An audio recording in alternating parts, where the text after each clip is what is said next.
For 15 years, I gave my daughter the gentlest lie I could manage about the father who had left her behind. Then he appeared at her prom send-off, slipped a hand into his jacket, and showed me that the truth I had kept hidden was not going to remain hidden anymore. The blue dress had taken 3 weeks to find. I'd driven Harper to 6 different malls across the county, watched her stand in fitting room doorways with her arms out and her mouth twisted in that particular way she has when something is almost right but not quite. And I had stood there each time holding my coffee and agreeing that yes, the neckline was wrong, yes, the hem was too short, yes, that color made her look like a bridesmaid, rather than a girl who had waited her entire life to feel exactly this. The 7th dress was the one. Pale blue, A-line skirt, simple enough to dance in, elegant enough that she stood in the mirror at the boutique and went very still and didn't say anything, which was how I knew. I'd pinned the corsage on crooked. My sister Dana had swooped in to fix it, laughing at me, while Harper stood on the front porch steps with her hands on her hips pretending to be exasperated. Her date, a boy named Tyler with a fresh haircut and a rented tux, was standing at the bottom of the driveway checking his phone and trying very hard to look like he wasn't nervous. It was one of those May evenings that feels like a gift, the kind where the light turns gold and everything in your yard looks like a photograph. I was thinking about the camera. I was thinking about whether I had enough battery. I was standing in my own front door watching my daughter laugh at her aunt and thinking, without the words for it, that this was what I had built. 18 years, this specific evening, this specific girl. That was when the black truck pulled up to the curb. I need to tell you about Caleb, because the story doesn't make sense without him, and I've spent 15 years trying to tell it in a way that makes sense. We were 22 when we met. I was finishing my nursing degree at State,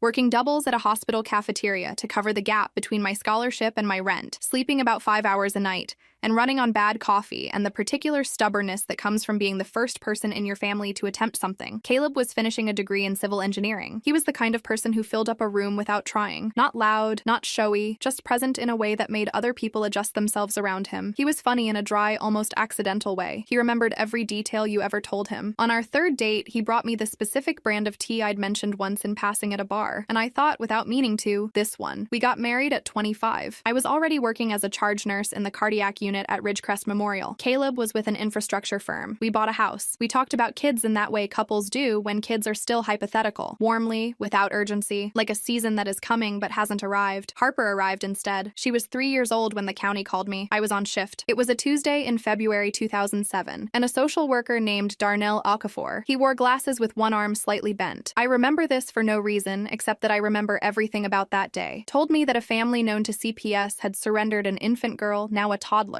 and that her paperwork listed me as an emergency contact, which made no sense to me because I had never been anyone's emergency contact for anything. What unraveled over the next 72 hours was this. A woman named Monica Reyes, who had grown up down the street from Caleb, had given birth to a daughter 3 years prior in circumstances that were complicated and private. Monica had been very sick for most of that time. She had named Caleb as the biological father on the birth record. She had listed me specifically, by name, by phone number, as the person she wanted her daughter to go to if she ever could not continue. Harper came home with me on a Thursday. She had dark hair and enormous eyes, and a way of pressing her whole palm flat against your face when she looked at you, like she was checking that you were real. Caleb lasted 11 months. He didn't leave dramatically. There was no screaming, no ultimatum, no single breaking point I could point to and say there. He just slowly withdrew. From Harper, from me, from the house. Until one morning he was simply not there anymore. And there was a note on the kitchen counter that said he was sorry and he needed some time and he would call. He didn't call. I filed for divorce after 6 months of silence and served him through his mother's address because that was the only one I had. I raised Harper alone. I told her that her father had loved her the best way he knew how, and that sometimes people aren't built for the life they end up in, and that his leaving had nothing to do with her and everything to do with him. I told her this so many times that I almost believed it myself. What I didn't tell her, what I had been circling for 18 years, approaching and retreating like a dog testing the edge of an electric fence, was the rest of it. She wasn't mine by blood. She wasn't Caleb's daughter in any of the ways that mattered, only the one that didn't. She had a biological mother somewhere who had given her up not out of indifference, but out of love and necessity and illness. And that mother had trusted me specifically to raise her, and I had never once spoken that truth out loud to my own child. I had been going to tell her. I had been going to tell her at 8, and then at 12, and then definitely by 15. Every time I sat down to do it, I looked at her face, at her dark hair and enormous eyes, and the way she pressed her palm flat against things when she was thinking. And I thought, one more year of her knowing exactly who she is, one more year of her life being solid under her feet. Then came Harper's diagnosis at 7, and those years got harder to sacrifice. Doctor, Priya Menon had been Harper's cardiologist since the diagnosis. She had the kind of precision in her voice that doesn't feel cold exactly, but makes you understand that she is not going to soften the parts that can't be softened. She had told me and then told me again at each of Harper's annual appointments that while Harper's condition was well managed and her prognosis was excellent with proper care, significant emotional or physiological stress, the acute kind, the kind that arrives without warning, was something we needed to take seriously. Her heart has compensated beautifully, Dr. Menon told me when Harper was 14, but compensation is not the same as invincibility. We want her stress managed and her life stable through adolescence. Stable. I had taken that word and built a wall around it. Caleb got out of the truck slowly. He was 51 now. The gray at his temples was the first thing I registered, and then the way he moved, cautious, deliberate, like a man who had thought very carefully about this walk up a driveway. He was wearing a plain dark jacket. He wasn't dressed up, which told me he hadn't come for the occasion. He'd just come. Harper saw him from the porch at the same moment I did. She said very quietly, "Mom, is that Dad?" There are about 4 seconds in my life that I would take back if I could. This was one of them, because in those 4 seconds, I didn't move. I stood there with my camera in my hand, and the gold evening light all around, and I looked at Caleb walking up toward my house, and I thought about every worst-case scenario I had rehearsed over 18 years, and I did not act fast enough. Dana saw my face. She swept Harper and Tyler toward the car with some excuse about photographs by the magnolia tree, bless her, and I handed her the camera and walked down to meet Caleb on the lawn. "You need to leave," I said. No greeting. No preamble. "I know how this looks," he said. "Get in your truck and go." "Alexis." He stopped a few feet away and looked at me, and I saw something in his face that I hadn't seen in 15 years. Fear. Real fear. Not the complicated gray kind that had lived in him for years. Actual, forward-leaning fear, like a man running out of something. "I don't have a lot of time. I came because there's something Harper needs to know." My hands went cold. "Inside," I said. He told me about Monica. She was in a medical waiting room somewhere in Phoenix. She had been watching Harper from a distance for years. Photographs on my public accounts, Harper's track meets that had made the local paper twice, her school orchestra concert that Dana had posted to Facebook with the location tagged. Monica had been meticulous and quiet and never once made contact because she had promised to honor the arrangement, and she had honored it. She was dying. Liver cancer, stage 4. She had, by the doctor's best guess, somewhere between 4 and 8 weeks. "She wants to see her," Caleb said, "before she goes. Alexis, she's been watching her for 18 years from a distance, and she just wants to be in the same room with her once." "Monica Reyes doesn't get to make that decision," I said. "That's Harper's decision. She knows that. Monica knows that. But she sent me because Harper can't make the decision if she doesn't know the whole truth." He looked at his hands. "I should have done this years ago. I know that. I know what I did, walking out of that house. I've known every day since. But Monica called me 3 weeks ago, and He stopped. I couldn't let it be too late. Not again. I stood in my own hallway, the hallway of the house he had never once entered, because I had bought it 4 years after he left, and I felt something I hadn't expected to feel, which was sadness, not rage, not the particular sharp vindication of watching him squirm, just grief, the blunt and ordinary kind, for all the years in between, and all the conversations I'd never gotten to have with my daughter, and all the decisions I had made in the dark by myself. "She has a heart condition," I said. He didn't know. Of course he didn't know. I told him about Dr. Menon. I told him about the diagnosis at 7, the monitoring, the medication, the conversations about stress. I told him that Dr. Menon had told me twice, in clinical and unambiguous terms, that an acute, unmanaged revelation, the kind that hit a teenage or young adult patient without preparation or support, was precisely the kind of event her heart was not designed to absorb. I told him that I had been preparing to tell Harper the truth, that I had an appointment the following week with a family therapist named Constance Briggs, who specialized in adoption disclosure, specifically because Harper was 18 now and I was done waiting. "I have a plan," I said. "I have a therapist scheduled. I have a letter drafted that I've been revising for 2 years. There is a right way to do this, and I am 3 weeks away from doing it." "Monica may not have 3 weeks," Caleb said. "That is not my emergency," I said. And that was when the front door opened. She was standing in the doorway in her blue dress, her corsage crooked again from where Dana had fumbled it back on, her eyes moving between my face and Caleb's. She was 18 years old, and she was healthy, and she was on her way to her prom, and she was looking at a man she hadn't seen since she was 3 years old with the expression of someone who already knows, on some cellular level, that they are standing at the edge of something irreversible. "What truth?" she asked. Everything I had rehearsed for 15 years left me completely. Caleb reached into his jacket. I said, "Don't." He pulled out something small, a bracelet, newborn size, a tiny beaded thing. The elastic yellowed with age, the letters faded to barely readable. He held it out toward her like an offering, like a man at the end of something rather than the beginning. Harper stared at it. "What is that?" "It was on your wrist," I said. "The night we found you." The silence hit the room like a wall. I watched the color drain out of my daughter's face. I watched her hand go to her chest, that specific gesture she'd had since childhood. The one Dr. Menon called an unconscious habit, and I called the thing that stopped my heart every time. Her knees buckled. I was already moving. I caught her before she hit the floor. The ambulance took 4 minutes. I know because I watched the clock on the microwave from where I was kneeling on the hallway floor with Harper's head in my lap, and the numbers changed exactly 4 times before the red and white lights came through the window. My phone was in my hand, and I had called 911, and I was speaking to the dispatcher in the flat, clinical voice I use when I am a nurse and not a mother, because one of those people could function in this moment, and the other couldn't. Dana had gotten Tyler home. She had texted me once. "I'm on my way back." I hadn't responded. They let me ride in the ambulance. I held Harper's hand and watched the paramedics work. Her vitals were poor but stable. Oxygen sat was 94 and dropping until they got the mask on her, and I did not look back at Caleb standing in my driveway as we pulled away. The doctor on duty in the ER was a young woman named Dr. Anaya Osei, and she had Dr. Sao Menon's direct line in her contact list, because Ridgecrest Memorial is a small enough hospital that the Menon's direct line in her contact list, because Ridgecrest Memorial is a small enough hospital that the cardiology team maintains those relationships. She reached Dr. Menon within 20 minutes of Harper arriving. I sat in the consultation room and answered questions and did not cry, because crying required the particular kind of permission that I couldn't give myself yet. "She's stable, doctor," Osi told me at 10:14 p.m., still wearing the mask, her eyes direct and measured over the top of it. "We're calling it a vasovagal syncope with secondary cardiac stress response. Her rhythm is irregular, but it's correcting. She's resting. Dr. Menon will want to adjust the monitoring schedule, and we're keeping her overnight. Can I see her? Give me 10 minutes. I sat in the waiting room with Harper's corsage in my lap. I had grabbed it off the hallway floor without thinking. Some reflex, the kind you don't know you have until it fires, and I stared at the floor and thought about absolutely nothing. My brain had done that particular trick it does in extremity, where it simply empties. I was just a person sitting in a plastic chair under fluorescent light, holding a flower. I heard footsteps. Then a chair scraped 2 seats away. I did not look up. Caleb sat there for maybe 5 minutes without speaking. The fluorescent lights hummed. Someone's shoes squeaked far down the corridor. "If she's okay," I said very quietly, "it will be in spite of what you did tonight, not because of it." He didn't answer. "You could have called me,"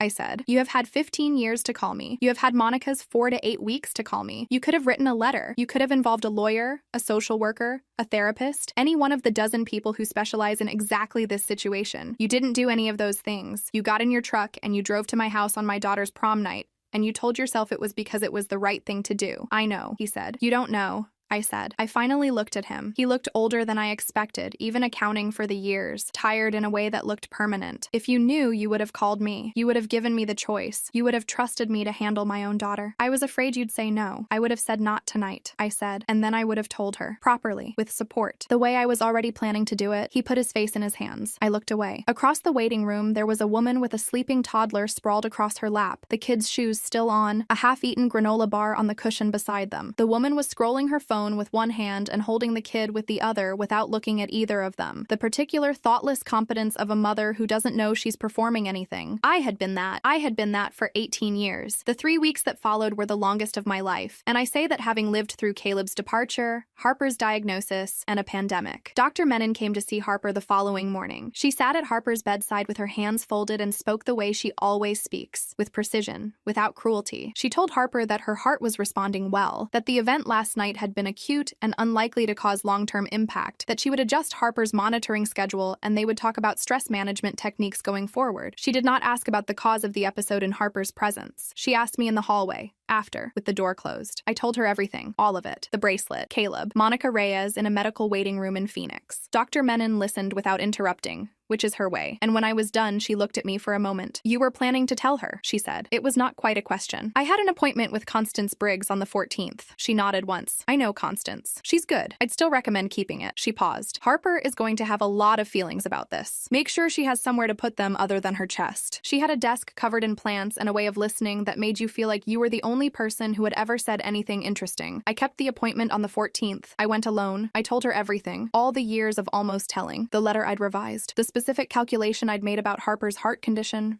and what Dr. Menon had told me, and the precise sequence I'd imagined for delivering the truth with scaffolding around it, with support in place, with time and gentleness, and a therapist in the room. But now she knows, Constance said. She knows something. She knows I found her. She knows Caleb is not. She knows there's a woman who is dying. I pressed my hands flat on my knees. She doesn't know all of it yet. We haven't talked about it fully. She was in the hospital, and then she was home, and then she was very quiet, and I was giving her space, and I was afraid of her next question, and her next question, and the one after that. What are you most afraid of? Constance asked. I thought about it. I thought about it honestly, which was harder than I expected. That she'll think the gentleness was a lie, I said. That she'll look back at everything, every conversation we've had about who she is, where she comes from, and think that my version of love was just a more comfortable cage. Constance was quiet for a moment. Do you think that's true? No, I said. But I know what it feels like to have someone you trusted rewrite the story on you, and I don't know what she'll feel. Then let her feel it, Constance said. That's the only thing left. Monica Reyes, who had grown up down the street from Caleb, who had loved a man who loved someone else, who had gotten sick in ways that made keeping a baby impossible, who had made a decision that must have cost her everything. Harper listened. She didn't interrupt. She held her mug with both hands, even though it was empty, and stared at the middle of the table with that look she has when she is processing, the one that means she is not retreating exactly, just going very still while the information settles. When I was done, she said, and she's dying now. Yes, and she wants to meet me. That's what Caleb said. But Harper, that's your choice.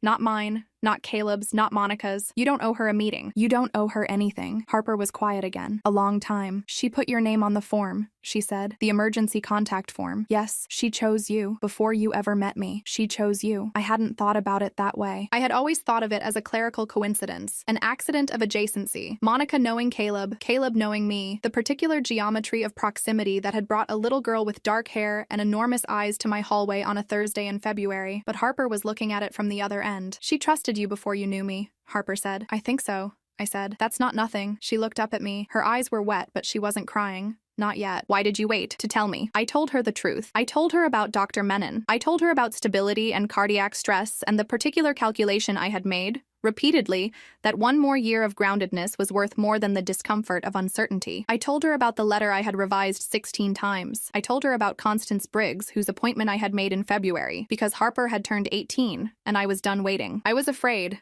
I said. Not just of your heart, of losing you. Harper put her mug down. She looked at me for a long time with that flat, measuring gaze she gets when she's deciding something. You're not going to lose me, she said. That's not how it works. She spoke with Constance twice before she made it, and she came home from the second session and told me she wanted to go to Phoenix. Not because she owed Monica anything, not because she felt obligated, but because Monica was a person who was running out of time, and Harper was a person who would have to live with whatever she decided for the rest of her life, and she said she would rather know. We flew out on a Thursday in June. The hospice facility was called Sonoran Gardens, which seemed almost too gentle a name for what it was. A woman named Rebecca Coates, the social worker who had been coordinating Monica's care, met us in the lobby. She had sharp eyes and a calm, unhurried manner, and she had been in contact with Constance Briggs in advance. I had arranged that because I wasn't going to walk my daughter into that building without someone having already thought about what the room needed to look like. Monica was smaller than I expected. She was 54 and she looked older, the way illness does, and she had dark hair going white at the roots and hands that were very thin on the blanket. She had Harper's eyes, or Harper had hers. I couldn't decide which way to think about it. Harper walked in ahead of me and stood at the foot of the bed and looked at her for a long moment. Monica said, "You're so beautiful." Harper said, "I know." And then she smiled, just slightly, at herself, at the audacity of it, and Monica laughed, which turned into a cough, and when it settled, Harper pulled the chair next to the bed and sat down and said, "Tell me about yourself." I sat in the corner of the room against the wall, and I watched my daughter do what she has always done, which is this: take up the full space of a moment without apology. I watched her hold the hand of a woman she had never met and ask her questions and listen with her full attention. I watched Monica look at Harper, the way people look at something they built from very far away, with pride that has nothing to do with credit, with love that has nothing to do with ownership. I sat in my corner for an hour and a half, and I held my own hands in my lap, and I did not cry, because I was the nurse and the mother and the woman who had been holding this particular weight for 15 years, and there would be time to cry later. After, in the car,